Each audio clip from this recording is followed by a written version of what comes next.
Hey everyone, welcome back to my channel. Today I am making this Chinese chicken and snow pea stir fry recipe. I did get a lot of inspiration by Tess Cooks for you. I will leave her video link in my description box below, along with the instructions that she used to inspire me, and then I will below her ingredients and directions I will put my own below that. If I did any changes on anything, I'll just kind of tweak it, and it'll be under her ingredients and instructions. But yeah, let's get on into this video. I already cut about 1 or 1.5 pounds of basically like 1-inch square like chunks. I sliced it in half long ways and then just try to make it about 1 inch cubes of chicken breast. I did a pinch of salt. I call this a pinch anyway. I did 1 tablespoon of cooking wine. And then I did 1 tablespoon of cornstarch, and I mixed the marinade I mixed it, and then I set it to the side to marinate for 15 to 20 minutes. And now I am going to work on the sauce. The sauce, I did double what it was calling for because I was going to do my recipe with the rice a little bit different than she did, because she did hers as like white rice on the side, and I wanted mine to be already mixed up. So I did double the sauce, and I did 2 cups of chicken broth plus, I didn't have chicken broth, so I did my turkey broth that I made sometime after Thanksgiving. And I'm almost completely done with my turkey broth, so maybe I'll make chicken broth next. We'll see. Or maybe I'll buy it. I'm not sure. But anyways, I did 2 cups of broth. And then I did 4 tablespoons of oyster sauce, which I might have got carried away because I didn't really measure that great, as you saw. And then I did 2 teaspoons of dark soy sauce. And then I did 2 tablespoons of Chinese cooking wine. And then I did 2 tablespoons of sugar. And I did a whole teaspoon of sesame oil. Oh, I didn't add cornstarch to the sauce part because I knew I was going to put it in rice, and that would be a thickener. So I omitted this cornstarch part.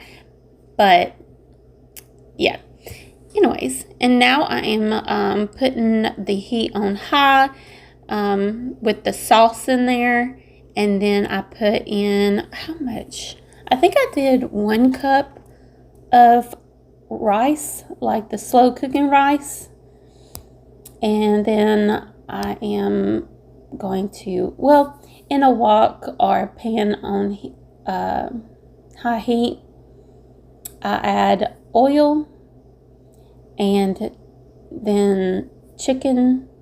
I first make sure it's wisping like the smoke from the pan before I add the oil, which I was trying to show you, but it wouldn't catch on camera. But yeah, I put the oil in there, and then I flopped my chicken in there. I did just buy something to help me out holding the camera on my head, so I don't have to do this one-handed anymore. So maybe on my next video, you'll be able to see some video upgrade a little bit. But anyways, yeah. So I'm cooking that about 1 minute to 20 seconds to 1 minute. You just want that crust, or that, like, that right there, that golden look on it. And that's when you want to flip it over. And then you're just going to flip it about every 2 minutes until it hits 165 or higher. So just check it every so often until it's done. This, I keep checking it in between time. This was at the 15-minute mark, which I thought it would be done by now, but it's not. Nowhere close. I think it took about 25 minutes altogether. And then I just kind of stirred it and I closed the lid and I kept it in there for a while like that until I was done with the rest of my steps on my recipe. But yeah, now I am putting more oil in that chicken pan, and I'm going to put in, let's see, I am putting 4 cloves of minced garlic, which I didn't worry about. I just did 1 tablespoon of minced garlic because I didn't have it in cloves. I'll just buy already done.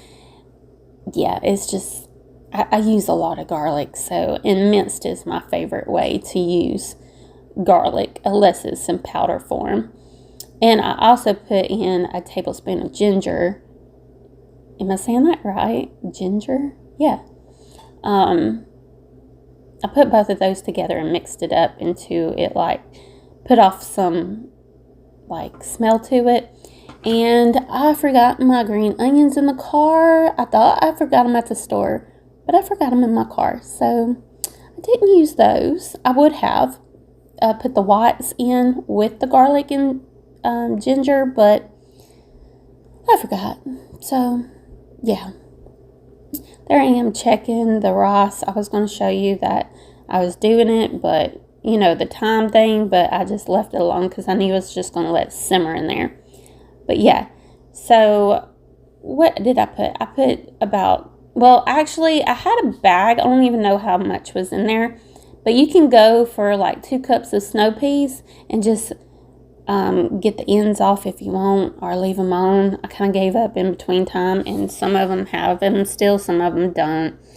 I put a handful of frozen peppers in there too. And I put 1 small can of rinsed and drained sliced water chestnuts. This is a new product for me, or a new ingredient for me. I do like the flavor of water chestnut, so it is possible I might cook that with that more often. It kind of tastes like an apple, but it doesn't soften like an apple. It's weird. I like it though. 1 cup of diced yellow squash. I just have 1 squash that I diced up. I don't know if that's 1 cup, but you know. But this is what it looks like at the end. I hope I explained this pretty good. But yeah, that's pretty much it. It was pretty easy. I did my own turn to it. And like I said, the instructions and the ingredients is in my description box below. I hope you like this video. Don't forget to like, comment, and subscribe. And I will see you next time, buddies. Bye!